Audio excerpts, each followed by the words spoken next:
Bonjour! Dans cette vidéo, nous allons voir pourquoi il faut arrêter de se mettre en colère contre les autres, pourquoi il faut prendre conscience des problèmes que vous avez à résoudre et comment commencer à les résoudre.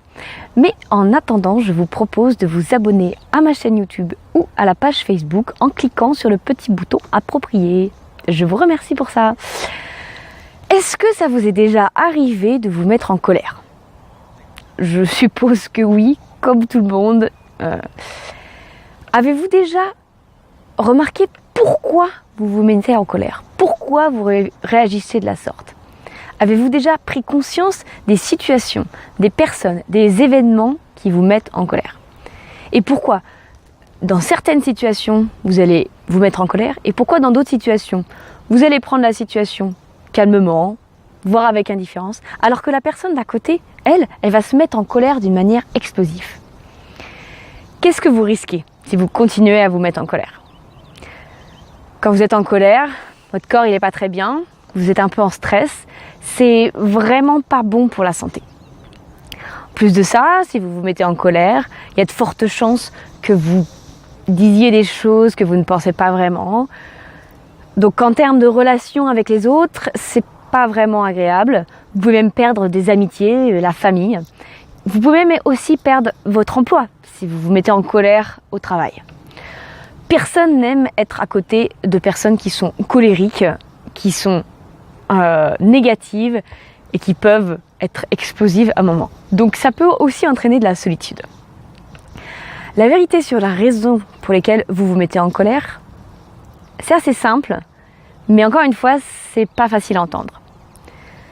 Quand vous vous mettez en colère, en général, ça n'a rien à voir avec la personne, la situation dans laquelle vous êtes. Si vous vous mettez en colère, c'est uniquement parce que cette situation, grâce à cette situation, vous avez mis le doigt sur un aspect de votre personnalité, de votre passé que vous ne voulez pas voir. Une blessure qui n'est pas guérie.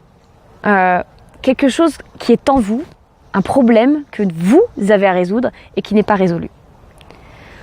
Donc la personne sur qui vous déversez votre colère, finalement, elle y est pour rien. Elle n'est pas responsable, en principe. Donc, ça sert à rien de se mettre en colère contre les autres. C'est facile à dire, mais c'est pas facile à faire.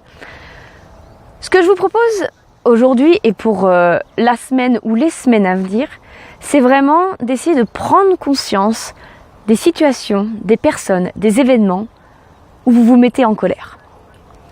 Donc, essayez vraiment de savoir qu'est-ce qui vous met en colère. Une fois que vous aurez ça en place, ça vous permettra de vraiment avoir une liste des situations particulières, des erreurs du passé, les choses que vous avez à régler, les problèmes qui sont toujours en suspens ou ceux que vous ne voulez pas voir, que vous avez complètement mis de côté et que vous ne voulez pas du tout voir. Après cette semaine ou ce mois, on va dire, d'exercice, vous aurez une petite liste de tous les problèmes que vous avez à résoudre. Essayez de creuser, vraiment creuser sur les situations, les personnes. Et une fois que vous avez cette liste, essayez de voir les différents problèmes qui sont en commun, les différents problèmes principaux qui ressortent. Et à partir de ça, vraiment, commencez à les résoudre un par un. Je ne vous demande pas de résoudre tout en premier, mais vous allez voir sûrement des patterns qui reviennent, des schémas. Et c'est ça qui vraiment vous avez à résoudre pour arrêter de vous mettre en colère. Donc, regardez pendant une semaine ou plusieurs semaines les situations et les personnes qui vous mettent en colère. Faites la liste de ces situations en particulier et creusez pour savoir pourquoi vous, en particulier, vous vous mettez en colère.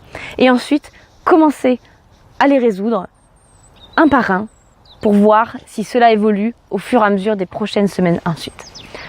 Voilà, j'espère que cette vidéo vous aura plu. Si ça vous a plu, je vous invite à liker la vidéo et à la partager massivement. Si vous voulez continuer avec moi, je vous propose de télécharger mon guide gratuit sur les 15 habitudes des personnes les plus heureuses et les plus productives. Le lien se trouvera en dessous de la vidéo. Vous n'avez qu'à cliquer, vous mettez votre nom et votre email et je vous envoie le tout dans votre boîte mail. Et n'oubliez pas, si vous voulez que les choses changent, vous devez changer.